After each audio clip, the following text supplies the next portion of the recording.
vamos começar. Antes de voltar ao passado, a última, de forma bem rápida. Condenados do 8 de janeiro descartam projeto por redução de penas. Aqui são as vítimas que estão presas e elas não acham que o caminho é a redução de penas. Elas acham que o caminho é a anistia, até porque a maior parte delas, eu acho que no futuro, quem sabe, assim como no passado, nós vimos uma comissão da verdade para analisar o que aconteceu durante o regime militar. Talvez, em algum momento na história brasileira, vai ter que ter uma nova comissão da verdade para se analisar o que aconteceu de 2019 até os tempos atuais e tentar, no mínimo, conceder algum tipo de indenização para essas pessoas. Mas tá ali, ó. Segundo a entidade, a maior parte dos alvos das investigações do 8 de janeiro sequer participou de qualquer ato de depredação e que, portanto, pessoas inocentes não podem ser consideradas meio culpadas. Reduzir penas ou oferecer concessões parciais não é justiça, considerou Asfav. E aí, todo dossiê tem um caminho, todo dossiê tem um ponto de partida, e o ponto de partida foi o senhor Jorge Seife. Eu tinha visto isso nos últimos dias, mas eu não queria nem falar porque eu queria ter tempo para dar uma olhada. E gastou até mais tempo do que eu esperava, inclusive o vídeo de hoje deve ser um pouco atrasado. O Seife tinha postado um material, um destaque 2184, de 88, fevereiro de 88. Tinha colocado isso esses dias, tinha deixado meio que mais ou menos engatilhado. E aí ontem eu tava passando no Twitter, voltou na minha frente, eu falei, não dá pra eu correr, né? Agora realmente tem que encarar, já passou tempo demais. Porque o Roger Stiefelman Leal, que é um jurista, ele escreveu um texto no Jota, a gente vai dar uma olhada nesse texto do Jota já, que ele fala assim, ó, o debate sobre nova lei de anistia tem suscitado contestações sobre a sua constitucionalidade, com base em registros que encontrei há semanas, os mesmos divulgados pelo senador, redigi artigo a respeito, finalmente publicado hoje no Jota. A gente vai ver já, que ele traz mais algumas informações. Mas o que foi o que o Jorge Seife colocou na roda? E que ele disse que não foi nem ele que descobriu, ele dá os méritos ao Luiz Freire, assessor da liderança do PP. Parabéns, Luiz Freire. Você vai salvar a democracia brasileira. Você vai fazer justiça com as vítimas do 8 de janeiro. E o Seife fala assim, ó, pessoal, segue grande descoberta histórica e legislativa. Referente à possibilidade e constitucionalidade de anistia a crimes de golpe de Estado e congêneres, descobrimos que a questão da anistia de crimes contra a ordem constitucional e o Estado democrático de direito foi objeto de deliberação específica por ocasião da aprovação da Constituição de 88 e que os constituintes decidiram, na ocasião, que a anistia de crimes de golpe de Estado e congêneres é possível. Conforme anexado, durante a Assembleia Constituinte, os constituintes aprovaram um destaque do congressista Carlos Alberto Caô, que era do PDT, o qual pedia para suprimir do artigo atual, está lá o número, do artigo 5º da Constituição a expressão insuscetível do benefício da anistia, de modo a permitir que os crimes contra a ordem estatal e democrática sejam passíveis de graça e anistia. Foram 281 votos favoráveis à aprovação do destaque contra 120 votos contrários. Na lista de quem votou a favor do destaque que permitiu anistia a crimes de golpe de Estado está o nome de Luiz Inácio Lula da Silva. Já deu spoiler falando isso, né? Mas tá o spoiler, tá lá o nome do Lula. Veremos isso já. Um dos constituintes que defendeu com maior fervor a possibilidade de anistiar esses crimes contra o Estado Democrático, José Magalhães, sustentou na tribuna: tem uma convicção de que o governo deve estar sempre capacitado à concessão de anistia aos crimes de natureza política, pois muitas vezes esse direito de graça, oportunamente aplicado, poderá propiciar à sociedade e ao governo um clima bem mais saudável, com ampla abertura às crescentes possibilidades de pacificação pelo desarmamento dos espíritos. Ou seja, o constituinte ciente de possíveis crimes políticos incluiu a possibilidade do Congresso Nacional de conceder anistia. Qual a próxima narrativa? Então, mais uma vez, obrigado, senhor Luiz Freire. Aí pode dar uma olhada aqui no material que o Seife postou, tá aqui o destaque, 2184.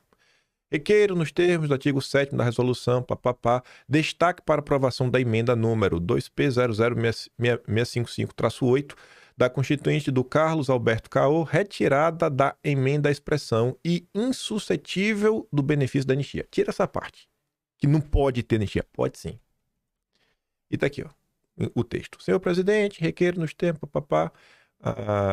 aqui, ó, retirada da emenda à expressão insuscetível do benefício da anistia, passa-se ao destaque número 2184, a emenda número 655. O autor é o constituinte Carlos Alberto Caô. A redação é a seguinte: constitui crime inafiançável imprescritível. A Sua Excelência retira a referência insuscetível do benefício da anistia e continua: a ação de grupos armados, civis e militares contra a ordem constitucional e o Estado democrático. Sua Excelência, o autor da proposição está inscrito para defendê-la. Tem a palavra o novo constituinte Alberto Caô. Então, tira essa parte que é inafiançável e relaxa aí que a gente vai botar para andar. Mas vamos chegar lá. Por partes. Vamos voltar no texto aí do Roger. O destaque, 2184 e a anistia. A porta que o constituinte manteve aberta. Nos últimos meses, o tema da anistia voltou ao centro do debate nacional, não pelo avanço de projetos de lei, mas também pela divulgação de vias interpretativas voltadas a demarcar os seus contornos. Uma observação lateral constante de voto proferido em julgamento do Supremo bastou para suscitar controvérsia. Nela, se sugeria que os crimes contra o Estado Democrático de Direito não seriam passíveis de anistia. Trata-se, vale observar, de solução construída a partir do alargamento de restrição constitucional, mediante leitura que estende as fronteiras da Constituição para além do que nela foi textualmente estatuído. E agora, além de alargar no texto, vai alargar do desejo dos constituintes. A gente vai chegar lá, calma que a gente vai na Biblioteca Nacional, vai chegar lá rapidinho. A questão, no entanto, não é nova. Já na Assembleia Constituinte, a anistia se mostrou tema sensível e carregado de simbolismo, fruto das tensões entre justiça, pacificação e política. Mobilizou à época discursos e manifestações nas quais a memória recente sobre as agruras do regime anterior se entrelaçava ao desejo de uma democracia que aprendesse com as feridas do passado. Fazia-se indispensável conjugar a necessidade de responsabilização com as exigências de reconciliação nacional. O espírito que pautou a decisão adotada sobre o tema pode ser encontrado no discurso de vários constituintes. Jutaí Magalhães, por exemplo, asseverou ter se manifestado reiteradamente contra as propostas que buscam impedir a concessão de anistia, salvo se tratando do crime de tortura. Na mesma linha, Mário Covas, nome histórico é ligado aos tucanos, ponderou que, se não fosse possível compreender que um crime, por mais forte que seja, pode criar circunstâncias para as quais o perdão possa ser considerado, então melhor seria que desqualificássemos o criminoso e o condenássemos à morte. Porque se não tem como o cara receber perdão nenhum, então ele já está condenado para sempre. Corroborando essa visão, Nelson Carneiro declarou não acreditar que se deve impedir o Estado de usar a faculdade da anistia, por mais hediondo que seja o crime. Preponderava a compreensão de que a vedação à anistia deveria ser uma medida de caráter excepcional, aplicável somente a delitos específicos e previamente delimitados. E aí entraram algum desses delitos. E não está lá o golpe contra o Estado Democrático. Não está isso. Foi sob essa inspiração que o texto constitucional aprovado definiu os limites aplicáveis à anistia. Segundo estabeleceu o artigo 5º, 43, não sei se parágrafo 43, são inafiançáveis e insuscetíveis de anistia os crimes de... o que não pode receber anistia. Quais? Tortura, tráfico de entorpecentes, que toca o terror e crimes hediondos. Só isso. Não tá lá, não tá ali. Esquece essa conversa mole. A devida compreensão sobre a questão requer, outro sim, a confrontação de tal solução normativa com um inciso subsequente. Estatuiu-se no artigo 5º, 44, por seu turno, que são imprescindíveis e inafiançáveis os crimes cometidos por grupos armados contra a ordem constitucional e Estado Democrático de Direito. Não é? Pode receber anistia? Pode. Só não é um crime que prescreve ou inafiançável. Então, assim, uma coisa, outra coisa, outra coisa. Que o cara fala, passou 20 anos. Não pode ser processado. Mas se quiser colocar anistia, pode colocar. A diferença é clara. Em ambos os casos, há inafiançabilidade, mas apenas no inciso 43 positivou-se a vedação anistia. Qualquer tentativa de aplicar extensivamente essa vedação aos crimes referidos no inciso 44 esbarra na própria decisão do Constituinte. A esse propósito, cumpre recordar que, na sessão de 22 de fevereiro de 88, a Assembleia Nacional Constituinte aprovou o destaque 2184 de autoria do deputado Carlos Alberto Caú. A proposição foi colocada em votação pelo presidente Ulisses Guimarães, que apresentou nos seguintes termos. Está aqui. A gente já leu isso daqui. Eu até vou abrir já o diário do Congresso. Com a aprovação da proposição, para surpresa de alguns constituintes, como noticiou a imprensa na época, e eu adorei o link que o Roger deixou, eu fui atrás de outros. A Assembleia Nacional Constituinte tomou a decisão inequívoca de suprimir a vedação de anistia aos crimes contra a ordem constitucional e o Estado democrático. O texto originalmente apresentado continha tal restrição, mas ela foi deliberadamente afastada por essa votação do plenário. Em outras palavras, a concessão de anistia para tais condutas foi confiada pelos constituintes ao juízo político dos representantes eleitos pelo povo a ser exercido mediante o devido processo legal. Tanto o texto do Seif quanto o texto do Roger estão muito carregados de juridiquês. Não é a nossa linguagem do dia a dia, a linguagem do povão. A linguagem do povão é a linguagem da imprensa, que vai ficar muito mais claro. Já estamos acabando. Esforços interpretativos que busquem estender o inciso 44, uma limitação que nele não se encontra, ameaçam desfigurar a opção consciente do Constituinte. E não era gente igual a Tiririca, não. O Lula era o mais fraco da turma que votou a favor. O Lula é o mais fraco, o mais bestinha. Obrigado, Biblioteca Nacional, por existir. Tá aqui. No dia seguinte, inclusive a forma como a coisa aconteceu, assim, é sensacional.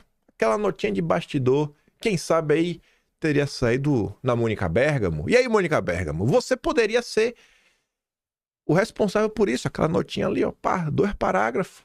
Se escrever 3, vocês já ficam cansados.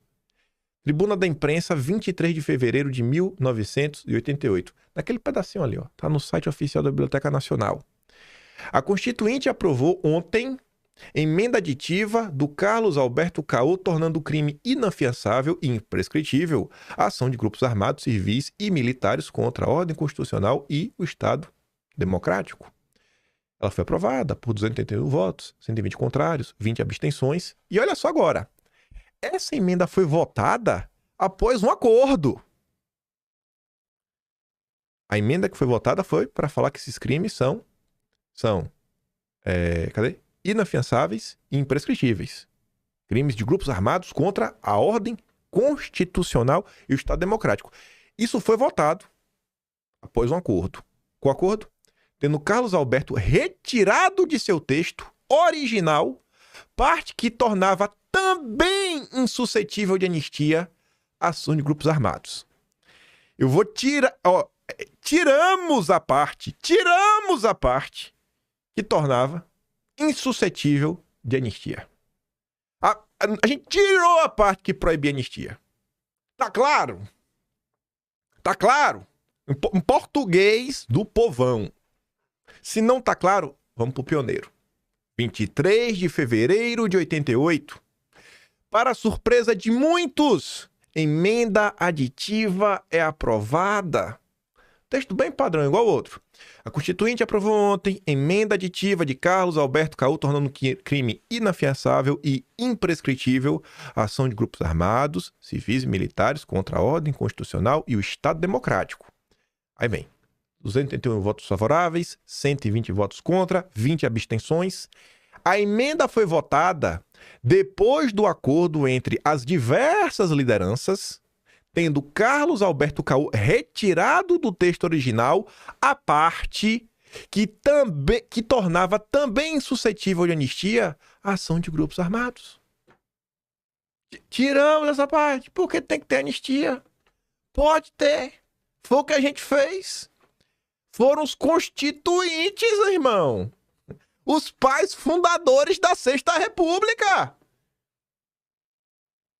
Agora eu fui pro Monte Olimpo, viu? O Monte Olimpo agora vai ter que seguir a Constituição. Na justificativa da proposta, o constituinte afirmou que seu objetivo era o de garantir que a transição democrática se realize dentro da ordem e da liberdade sem a utilização de movimentos armados ou de qualquer origem. E olha só, nenhum orador se inscreveu para falar contra a emenda, que acabou aprovada para surpresa de alguns constituintes. Ninguém estava esperando isso. Ninguém falou contra, todo mundo falou a favor. Já que, olha só, todas as emendas aditivas até então votadas haviam sido rejeitadas por não atingir os 280 votos. Nada estava sendo aprovado. Essa foi. Fizeram rejeitaram várias emendas de destaques, mas essa daqui, para permitir anistia, essa passou. E o povo ficou assim, ó. E aí o companheiro Roger ali, que escreveu no Jota, ele foi atrás de uma matéria ainda melhor. A do Roger tem um gostinho especial, porque é dos golpistas do jornal Estado de São Paulo, Estadão. O jornal da família Mesquita, a família mais golpista da história deste país. Ação de grupo armado, agora crime inafiançável. O mesmo texto e diz, ó, a emenda foi votada depois de acordo entre as diversas lideranças, tendo Carlos Alberto Caô retirado seu texto original à parte, que tornava também suscetível de anistia a ação de grupos armados. Eu vou tirar, viu, gente, a parte aqui que proíbe anistia para o grupo. Pronto! Nenhum orador se inscreveu para falar contra a emenda, que acabou aprovada para surpresa de alguns constituintes, já que todas as emendas aditivas até então foram rejeitadas por não atingir os 280 votos. De 420 pessoas, 280 votaram a favor. Era a PEC da época. Veja só, hein? E aí agora? Mas calma que fica melhor. Só porque quem tá falando do Estadão, eu espero hoje, aqui agora, deputados da direita brasileira, realizem o meu sonho.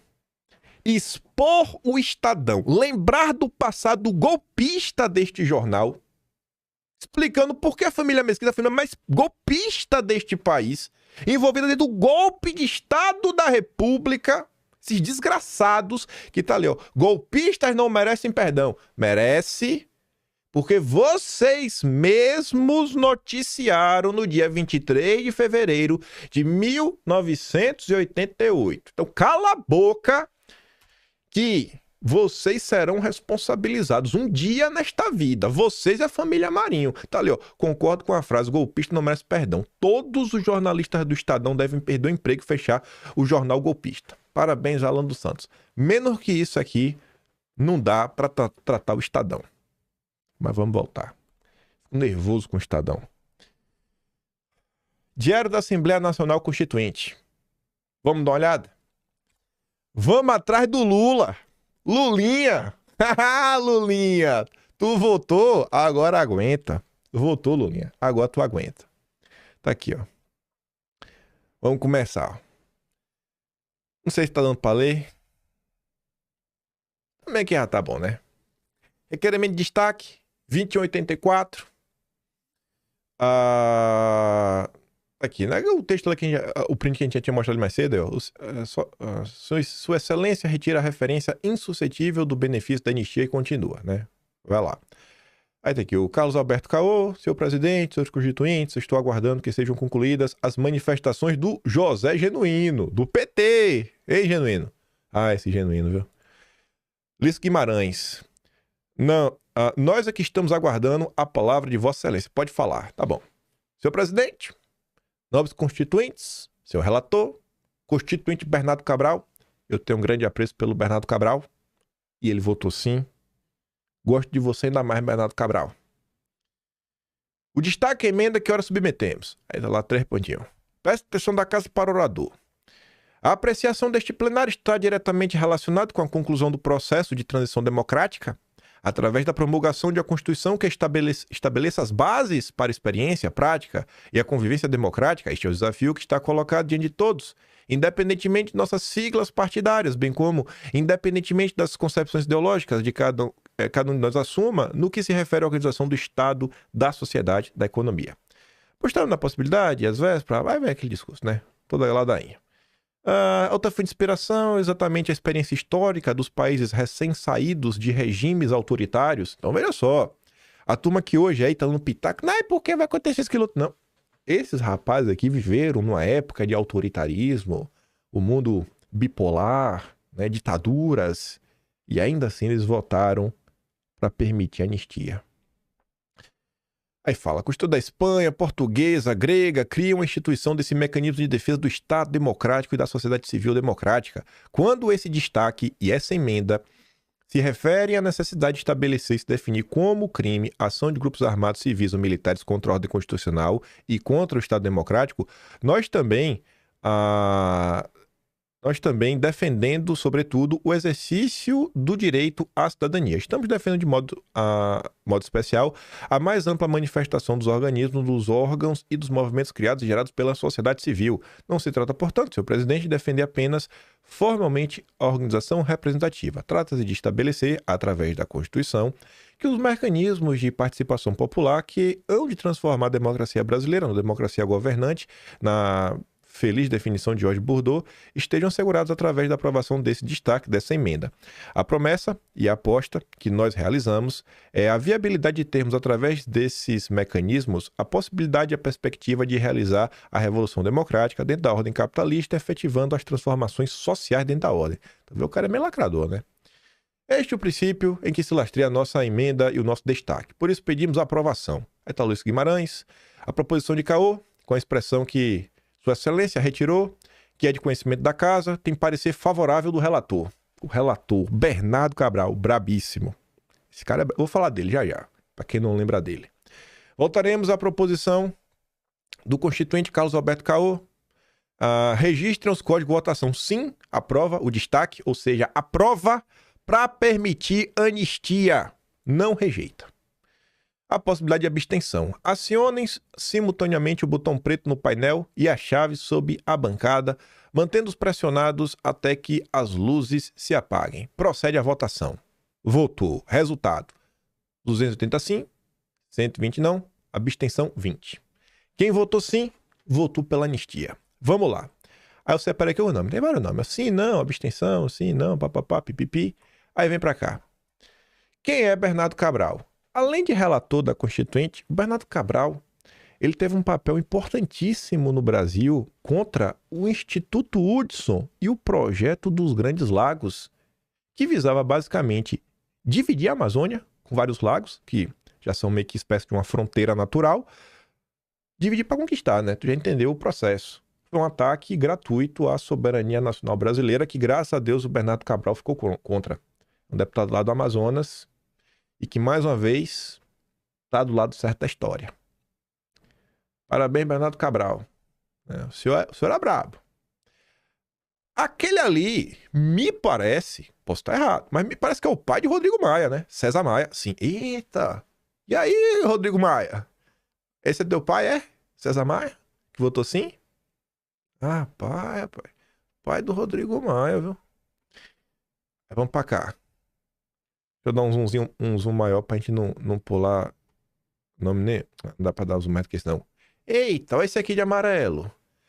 Fernando Henrique Cardoso. É esse aqui que chamam de FHC? Ex-presidente? Um dos piores de todos. Ele votou pela anistia também, hein? E agora? A opinião de FHC não vale mais? Ah, FHC. Oxente. Não é possível. Quem é esse aqui? Eu não tinha visto. Geraldo Alckmin Filho. Já pensei no Wikipedia, eu não tinha visto esse nome. Tô falando sério, não tinha visto não. Eu li rápido. Geraldo Alckmin Filho. Deixa eu ver quem é. Não é possível. Não é possível. Não, não é possível.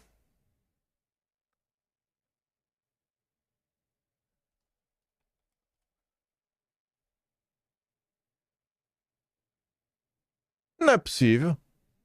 Não é possível. Eu não acredito nisso. Geraldo José Rodrigues Alckmin Filho. Eu não tô acreditando nisso, rapaz. Mas Chuchu. Olha só, o Chuchu tava mesmo lá na Constituinte. Chuchu! Você.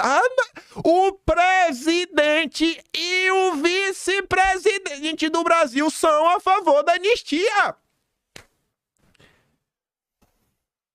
Ah, meu Deus! Eu adoro isso! Eu adoro isso! Nossa! Ai! Aí vamos ver. Vou ter um pouco devagar. Vai que tem mais algum nome que eu conheço. Deixa eu ver, né? Vou aqui olhando. Rapaz, o Alckmin! Alckmin! Que coisa, viu, Alckmin? Mas que coisa, rapaz. João Agripino. Será que João Agripino é o pai do Dória? Não me diz isso. Deixa eu ver aqui. João Agripino, porque o pai do Dória era político também, né? Se não for, eu digo pra vocês. Deixa eu ver que o nome direito. João Agripino. Pai Dória. Deixa eu ver. Qual é o nome do pai do Dória?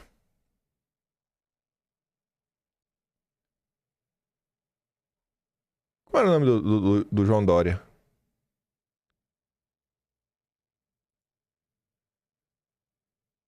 Aqui tá aparecendo o Dória Dória. Aqui, ó, no Wikipedia. Deixa eu ver se aparece aqui o nome do pai dele.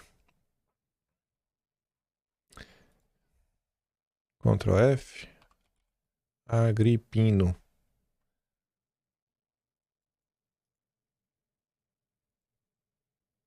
Progênito. Deixa eu ver aqui.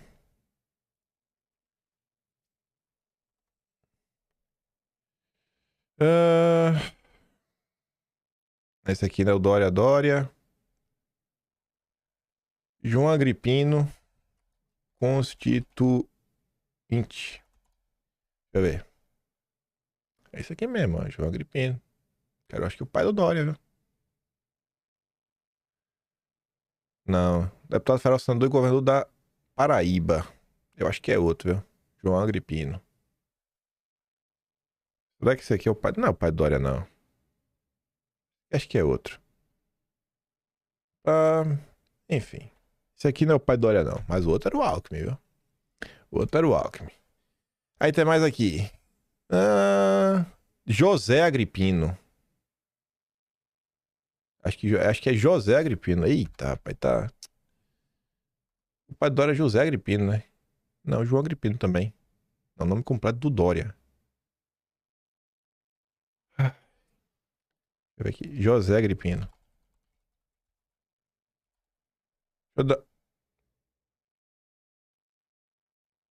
José Agripino Maia. Também tem outro que é José Agripino Maia. Nossa, tem muita gente aqui. Mas vai saber se é o pai do Dória ou não. Alguém depois investiga. José Genuíno, do PT, se absteve, não quis votar. Não quis votar. Vamos descendo, vamos descendo. Vamos descendo. Tará, tará. Dorival. Aí vamos lá. Guxiquem, que era do PT. Ó, votou sim. Cadê? Vamos botar aqui. Amarelinho. E o de baixo, olha.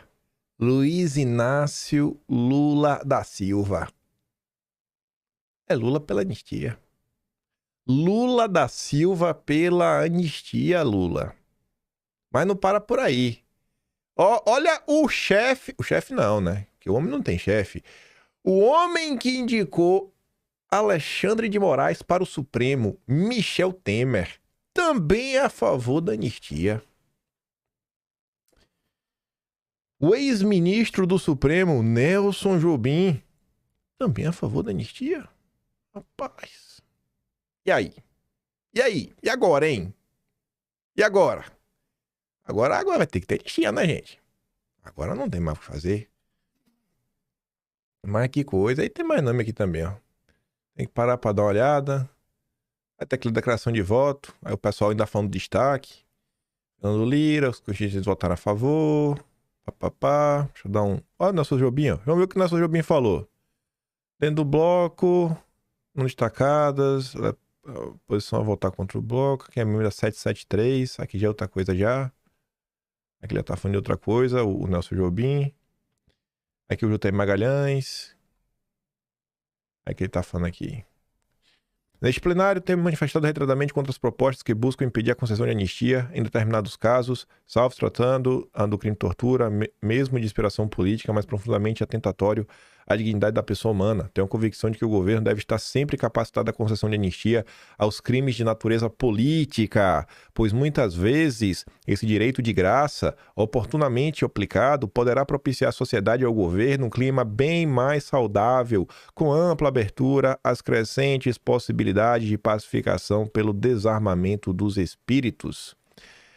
Temos tido em nossa história claros exemplos desses resultados altamente positivos da anistia. Em 1945, com o retorno de dezenas de políticos exilados da República Velha, dentre os quais a figura singular de Otávio Mangabeira, a própria Revolução de 32 terminou com o armistício trocado pelo atendimento aos ideais revolucionários, convocado da Constituição de 34, mais recentemente do governo do Kubitschek, em 55, foram anistiados os revolucionários de Aragarças e Jacareacanga, verificando-se a mais completa pacificação política do país até 1960. Finalmente, tivemos a anistia concedida pelo presidente Figueiredo, exigência do povo brasileiro.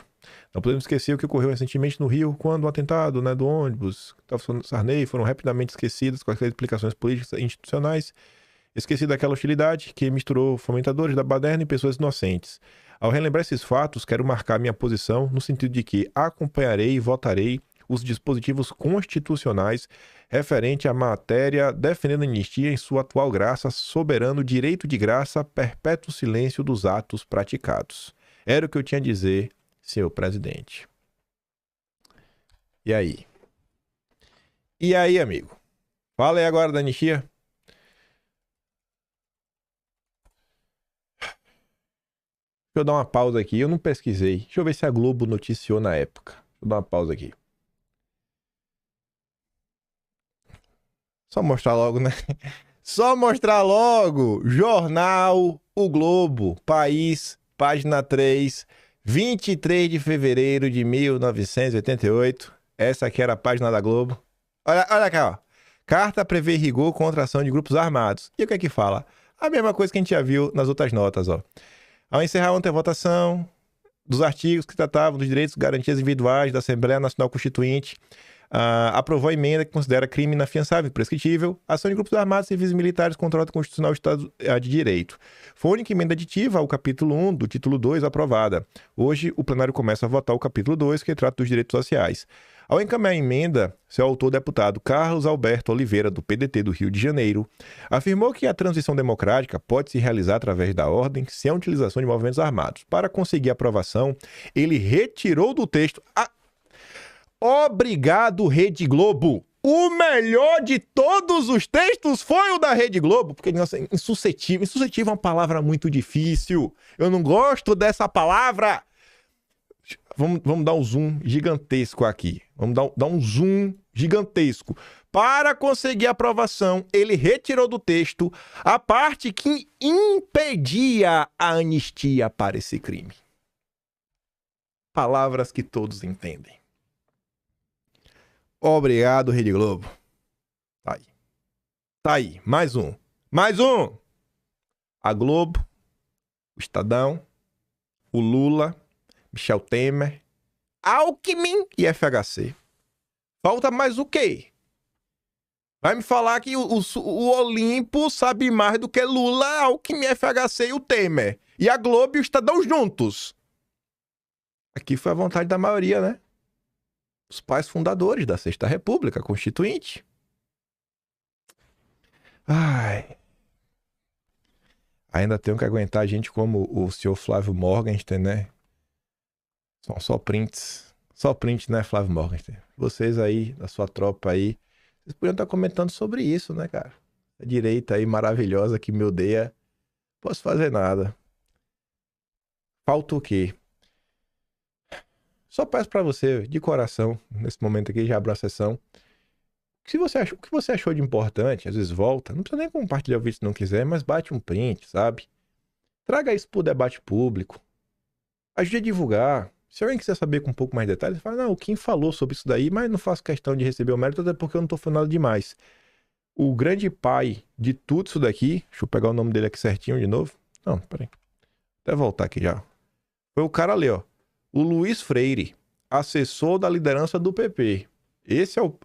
Se nós chegamos até aqui, foi por causa desse cara aí, ó. Foi porque ele achou isso. Ele achou, o Safe postou, o Roger compartilhou de novo, senti que eu tinha que comentar sobre isso e cá estamos. Vai pro Atlas, né, também. Mês passado já teve o doce da anistia. Ainda não teve a parte 2 da anistia, que foi desenrolada antes de 79, mas cá estamos nós. Vamos continuar. Não vai dar pra nem comentar. Ainda tinha mais um relembrar e viver na segunda parte do vídeo hoje sobre Bolsonaro, mas acho que não chegaremos até lá.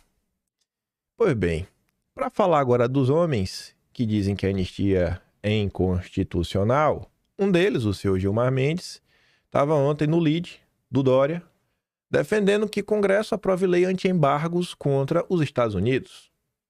Essa aqui não é inconstitucional, né? Decano do Supremo diz que a aplicação da lei Magnitsky sobre autoridades brasileiras se deve, em parte, à dependência do país de Big Techs americanas.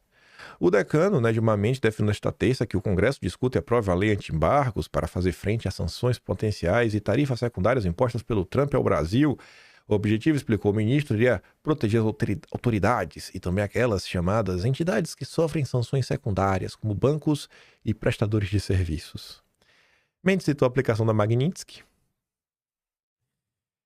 e a restritividade do visto americano, do Padilha. Ele, na verdade, ele teve o visto. O visto dele foi para rodar em 5 quarteirões, né? Ele podia ir, mas parece que ele queria fazer compras em Nova York, né? Ontem o Poder 360 noticiou que Lulinha quer salvar Moraes de Magnitsky ao negociar com Trump.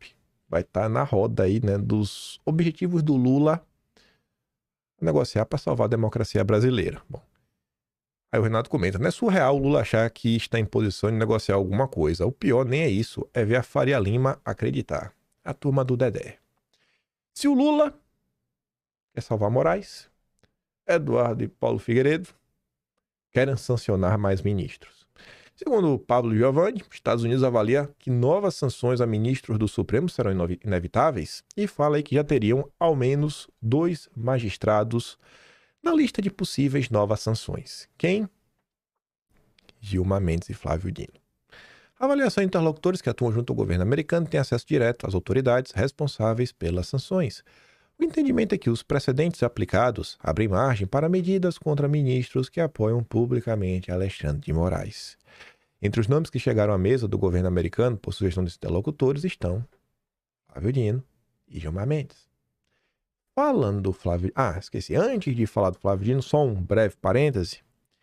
A Bela Megali ontem comentou que o canal direto entre Lula e Fachin, o novo presidente do Supremo. Muita gente acha que vai mudar o presidente, mas vai mudar nada. Bom, essa opinião parece que ela é sensata. Segundo a Bela Megali, discreto e avesso a articulações políticas, o novo presidente do Supremo, Edson Fachin, tem canal direto com Lula. Integrantes do governo próximos ao chefe do executivo garantem que não haverá interlocutores entre ambos e que Lula e Fachin possuem proximidade e liberdade para conversar diretamente. A relação vem de antes do ministro assumir o comando do judiciário. Uma longa relação de amizade. Mas agora falando do Flávio Dino e falando de amizade, mas talvez de uma amizade um pouco mais recente, ainda não é... meu Deus, eu tô empolgado com a questão da anistia ali atrás. Ficou fora de ordem. É amizade aqui, ó. Pronto, só pra eu falar. Olha lá. Que sorriso bonito aí. Eita, rapaz, no lead, mas vamos voltar. Só para um aviso rápido, né? O Flávio Dino, que abriu aí um inquérito para investigar os possíveis crimes de Bolsonaro durante o Fica em Casa e que teriam lá, né, sido catalogados, identificados pela CPI do circo. Ele disse que vai analisar os crimes de Bolsonaro com imparcialidade.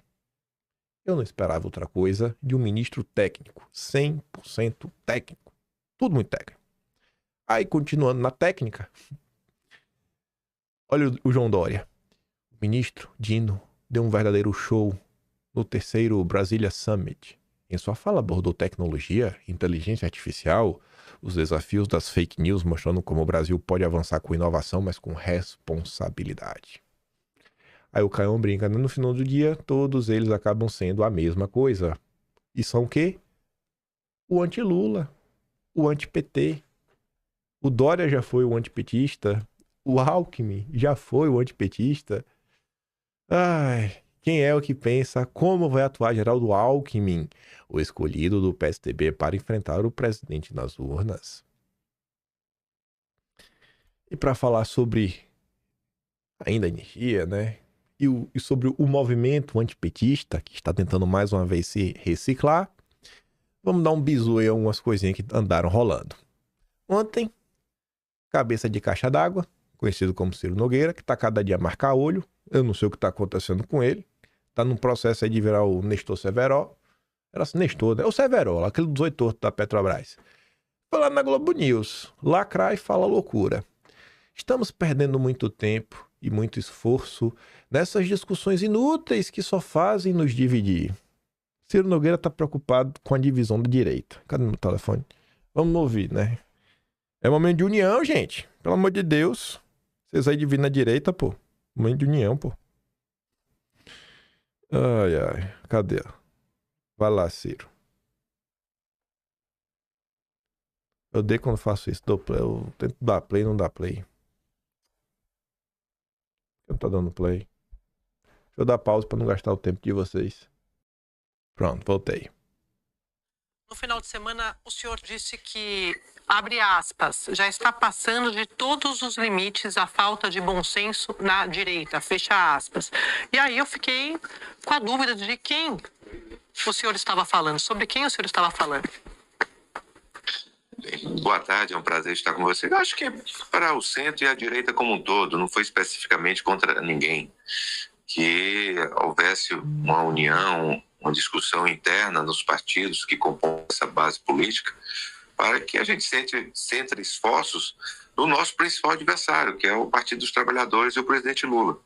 Eu acho que nós estamos perdendo muito tempo e muito esforço nessas discussões inúteis que só faziam nos dividir. Eu tenho certeza que depois desse alerta, pelas conversas que eu tive com todos os presidentes de partido, com as principais lideranças, acho que nós vamos ter um processo de unificação desse projeto político para 2026. O senhor chega ao ponto de falar isso, o que levou? Se o senhor puder explicar para o assinante, porque o senhor acompanha a política dia a dia, todos esses episódios, mais parece uma novela. Mas qual que foi a gota d'água para levar o senhor a falar isso, na visão política do senhor? Aí nós temos dois aspectos,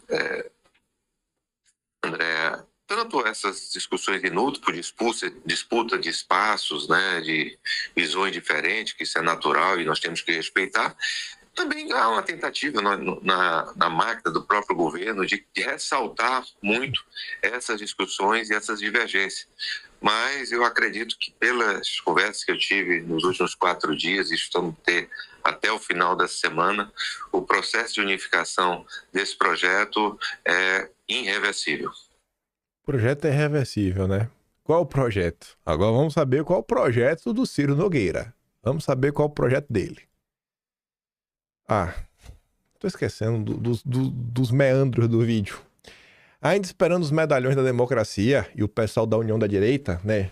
E o Ciro Nogueira, se pronunciarem diante de mais de 100 horas da prisão ilegal de Jair Bolsonaro e de todos os outros absurdos dos últimos dias. Até agora, absolutamente nada. Você caiu aqui de paraquedas. Bolsonaro tá preso no inquérito que ele não foi denunciado. O Gondê não viu nada de errado. Foi só um pai ajudando o filho. E as cautelares que levaram o Bolsonaro à prisão domiciliar, tornozeleira, não poder usar a rede social, são dentro desse inquérito. Assim, já que ele não foi denunciado, era pra ele estar solto. E não tá. E ninguém comenta sobre isso. A defesa já pediu. E eu acho que a defesa nem precisava ter pedido. Era pra ter sido feito de ofício. Mas disso daqui o Ciro Nogueira não fala. Ele fala do projeto. Que ele falou com os presidentes dos partidos e tudo vai avançar. Tá aqui, ó. Ciro Nogueira diz que beira o impossível. Tarcísio não querer ser candidato a presidente em 26 e afirma Se criarmos esse ambiente político em que todos os partidos de centro vão apoiar, ele é imbatível.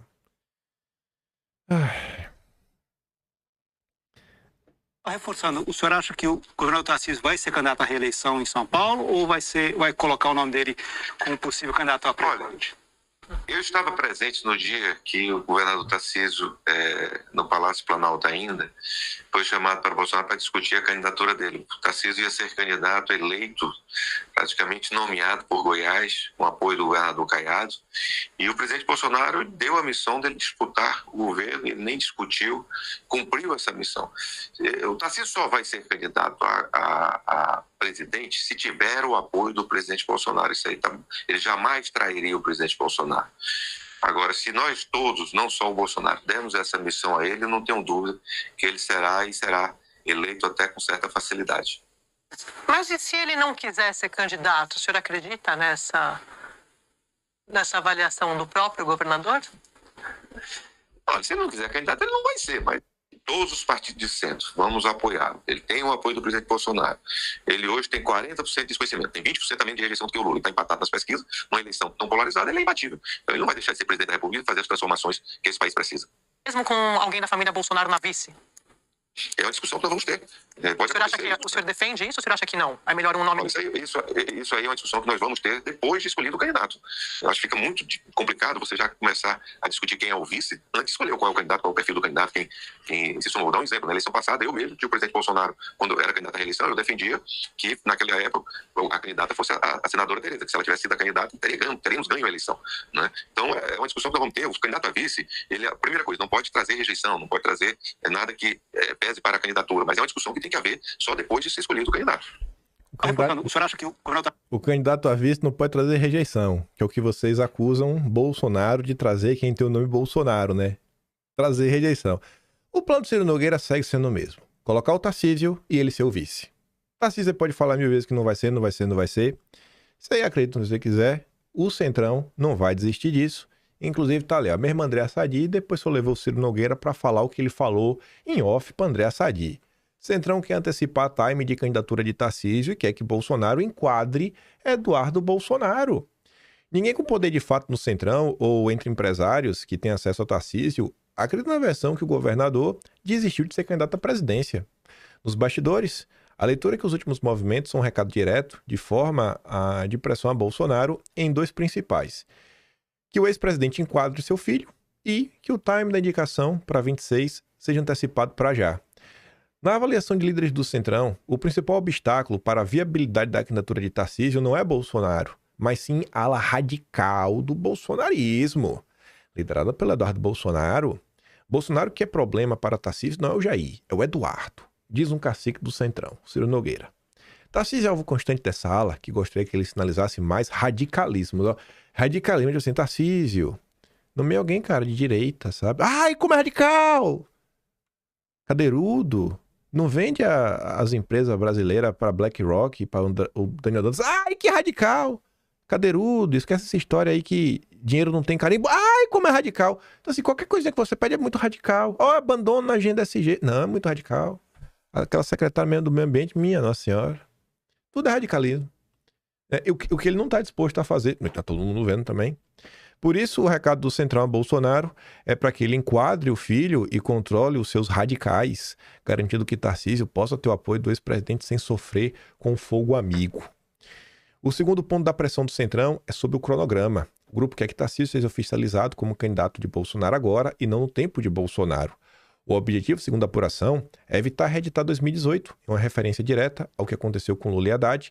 Naquela eleição, a avaliação em que Lula esticou demais a própria candidatura, inviabilizando-a e não dando tempo para que Haddad pudesse construir a sua. O Centrão quer controlar o timing para não repetir o erro. O Renato fala, né? Rapaz, o Centrão sempre tentou domesticar lideranças que não nasceram dentro dele, tratando apenas como peça de reposição. Se aproveita da popularidade do Jair e da energia do Eduardo Bolsonaro, mas, ao mesmo tempo, age para silenciar quem não aceita a sua tutela. A lógica é de conveniência. Impor o próprio tempo, o próprio selo, o próprio discurso, mesmo que isso enfraqueça a oposição. E quando o aliado já não serve, é descartado sem cerimônia. E fica a pergunta, por que a Federação União Progressista abraçou Eduardo em Nova York e agora o trata como radical? Aquelas juras de amor eram só conversa fiada? Se o Centrão quer tanto governar, por que não assume de vez um projeto 100% à direita, em vez de viver às custas dela, sem nunca sair do meio? Aí aqui é o Ciro Nogueira. Olha o que ele fala do Eduardo. Nós não podemos ter um candidato na direita ou no centro que esteja nos Estados Unidos que não pode voltar ao país. Então, não tem a menor viabilidade. Agora, Ciro Nogueira, se tu assistiu o vídeo de hoje, você vai ver que a anistia é constitucional, teremos anistia, vamos acabar com os inquéritos, vamos acabar com a perseguição no país, Eduardo vai votar e vai ser nosso presidente se o Jair não quiser. Tá resolvido, irmão. Só não seja um safado. Eduardo terá partido se disputar a presidência, diz Paulo Figueiredo. Deu uma entrevista rápida para o Metrópolis, basicamente falando, irmão, o Brasil tem 30 partidos, é quase infantil achar que um não teria vontade de ganhar 25 ou 30 deputados e talvez alguns senadores. Claro que ele está sendo assediado, mas uma decisão que não precisa ser tomada agora. Tudo no seu tempo. Aí vamos falar da direita do Ciro Nogueira. Falou algumas coisas, outras vai ficar para amanhã. Cauã, na sua eterna busca aí de resgatar postagens antigas de Olavo de Carvalho que envelheceram melhor que vinham. Isso deixa claro que o apoio a Eduardo é, antes de tudo, um dever moral. Mais do que um projeto de país, trata-se da defesa dos nossos valores. Se você observar todos os governadores democráticos, verá que eles são exatamente aquilo que Olavo descrevia como direita moderada. 4 de março de 2019, o que é que Olavo falava? A direita moderada, no governo, jamais deixará o povo ter armas. Jamais proibirá o aborto, jamais fechará os partidos aliados da Farc, jamais imporá o hino nacional nas escolas, jamais frustrará os planos das ONGs globalistas, jamais amordaçará aqueles que amordaçaram durante décadas. Serão pragmáticos. O caminho que eles seguem é outro. Aí eu fui atrás de algumas coisas, né? Que eu acho que envelheceram bem demais. Eu queria mesmo fazer algo que eu não sei por onde começar. Tentei fazer, mas o Olavo não comentava tanto assim sobre política e eu não sei, na época, quem estava comentando. Mas quem viveu a eleição de Bolsonaro? Bolsonaro já era candidato, assim, claro, desde 2016. Já estava bombando no país, já em 2016. No meio ali, já, onde passava já enchia aeroporto. Só que tinha um tempo inteiro a turma tipo Ciro Nogueira da época, não é o candidato certo, não, é muito radical, não, é muito isso, papapá, pipipi, e sempre vinham com algum outro nome. O Amoedo, o próprio Mourão. Eu queria trazer isso, esse passo a passo. Mas como eu não achei esse passo a passo, achei algumas outras coisas, que aí você vê e você analisa hoje, né, depois dos 4 anos de Bolsonaro, tudo que aconteceu, fazendo autocrítica, e talvez essa autocrítica não deva nem ser feita a Bolsonaro, mas a própria direita. 8 de julho de 2017. Bolsonaro ainda tinha 1 ano para a eleição. Pensem o que bem desejem do Bolsonaro, mas contestem, se puderem, as seguintes afirmações. Primeiro, Bolsonaro é um dos raríssimos políticos que jamais se envolveram em qualquer esquema de corrupção. Bolsonaro é o único presidenciável que dá mais ênfase à segurança pública do que à economia, isto é, o único que tem senso das proporções no julgamento das urgências nacionais. Eu acho que tratando de urgência nacional, aqui foi em 2017, se a gente corta agora para 2025, eu acho que recuperar a mínima harmonia entre os poderes, o fim da perseguição política, eu acho que está na ordem do dia, mais importante do que a economia. E eu acho que só Bolsonaro e o Eduardo seguem essa linha. Ou tem algum governador democrático que acha que a luta contra a juristocracia é mais importante que a economia brasileira.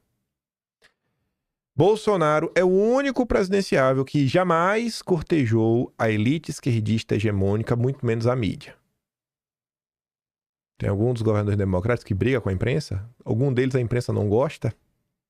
Bolsonaro é o único presidenciável que não modera o seu discurso pelos cânones da etiqueta esquerdista. Prova que algum outro candidato tem essas qualidades e eu talvez o considere um concorrente à altura do Bolsonaro. porque queriam outros nomes. 16 de janeiro de 2016. Repito, unidade da direita é apoiar Jair Bolsonaro. O resto é carreirismo porco. Mudou alguma coisa? Passados 9 anos? Não.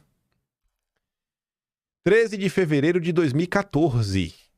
Vou ajudar todo candidato antipetista que o peça e só vou escolher o meu com base em 2 critérios objetivos. Primeiro, quem tem a melhor compreensão e o melhor plano para desmantelar a máfia petista incrustada em toda a administração federal. Tem governador democrático que fala, não, tem gente que você não briga, você tem que se juntar a eles. Hoje, na boa, todos os governadores democráticos foram falar com Temer e se uniram com Temer lá no projetinho do Temer. 2. Quem tem o melhor plano para formar uma militância que o defenda nas ruas e na internet contra os ataques que virão. Eu acho que a melhor militância é a do Jair, hein? E a turma do Jair está disposta, pelo menos eu estou, a defender o Eduardo. A primeira obrigação do futuro presidente será provar que é capaz de permanecer no poder e exercê-lo. Se fizer só isso, já será uma vitória. 21 de agosto de 2017. É minha obrigação dar um panorama realista do estado de coisas a qualquer candidato que deseje sinceramente aprender, mas não creio que nenhum outro deseje, senão o capitão Bolsonaro. Todo mundo pode aprender. Mas quem que realmente quer entender o que está acontecendo? O estado das coisas do Brasil? Quem está disposto a olhar? Será que se eu sabatinar o Tarcísio, o Romeu Zema, o Ronaldo Caiado, o Ratinho Júnior, sobre a CPMI das fake news, as primeiras buscas e apreensões, com base no depoimento de quem o ministro Moraes tomou suas decisões, perguntar sobre o caso do Felipe Martins, perguntar sobre outros casos, será que eles estão dispostos a entender, ter um panorama da situação? Pergunto, né? 19 de janeiro de 2016. Mostre-me um político de direita ou de esquerda que em todas as cidades seja recebido com entusiasmo e o carinho que cercam Bolsonaro e admitirei que eu estou errado. Porque a galera não queria. Não, Bolsonaro não, porque Bolsonaro é muito radical. Então você vê, Léo, olha o tweet seguinte. Bolsonaro pode ser grosso o quanto se queira, mas é um homem. O FHC é apenas uma mocinha com voz de homem, um salseiro de vez em quando. 7 de julho de 2017. Nada melhor para um candidato direitista do que ser criticado por uma parcela da direita como direitista demais. Tipo o Eduardo. O Eduardo é radical, é intransigente. 23 de junho de 2019. Aqui já era governo Bolsonaro. Nunca vi um moderado cobrar a moderação dos radicais comunistas, que só tem a seu serviço assassinos armados e quadrilhas de narcotraficantes. Só vem radicalismo perigoso no Olavo e no Bolsonaro.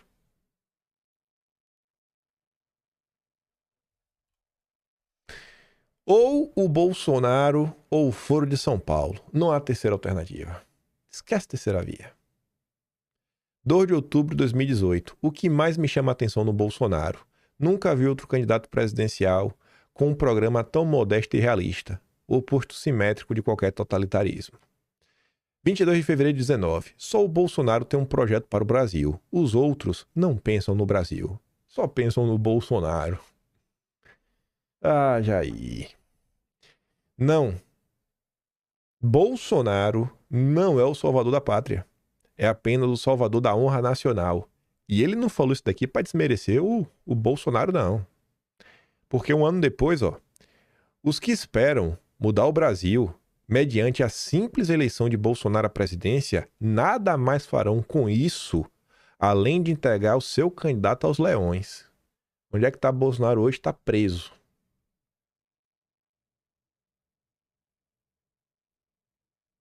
E aí? A galera aí que achava que em 4 anos, sem Congresso, sem porque a juristocracia joga ao lado do Lula. Sem apoio da elite financeira, sem nada. 16 de fevereiro de 2018. Mais uma vez.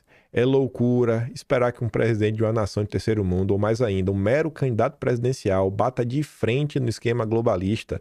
Isso talvez seja possível daqui a uns anos, quando o sistema de dominação mundial apresentar rachaduras mais fundas.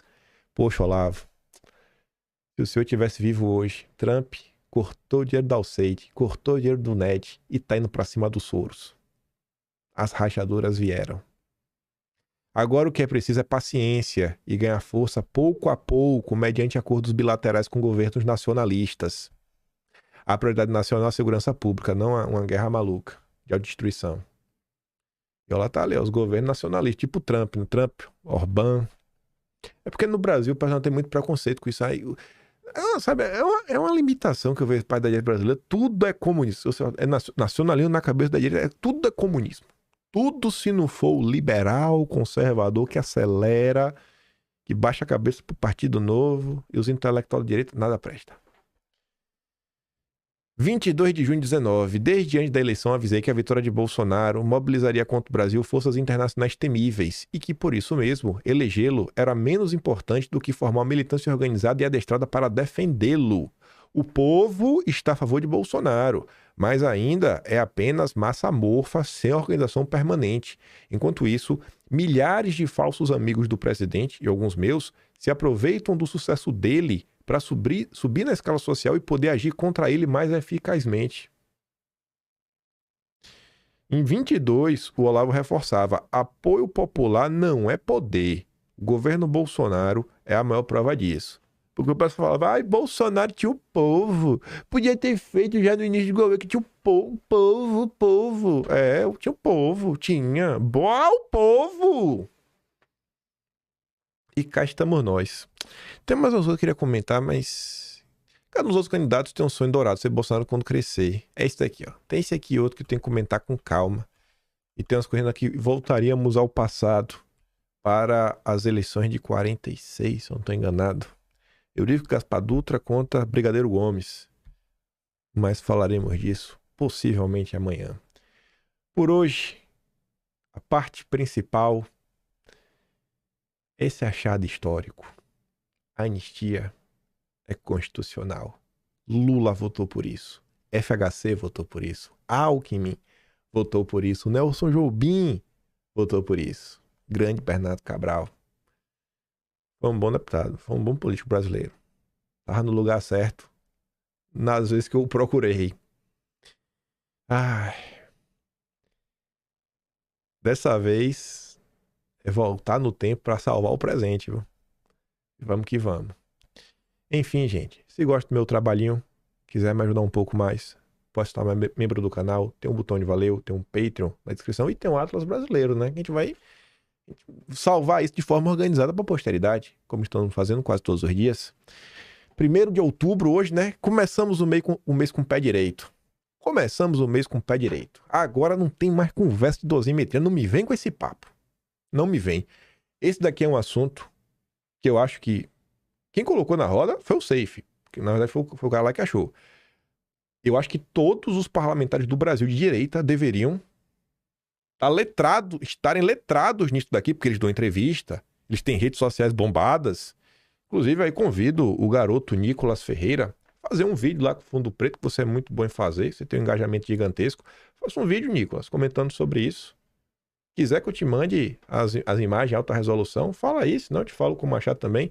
Não quero neocrédito não, sei que você não gosta de mim, também não faço nenhuma questão de gostar de você, mas ajude aí, cara, use sua voz aí, se levante, é pra ajudar o Brasil. Vá lá, não me deu biscoito não, tô aqui lhe oferecendo só uma mão só, que acho que isso daí é muito importante pra nação, vai até lhe engrandecer, você vai surfar no engajamento, no hype. Não podia deixar de dar essa alfinetada, né? Aquele grande beijo e abraço. Vejo vocês amanhã. Tamo juntos. Valeu, meus amigos. Fui.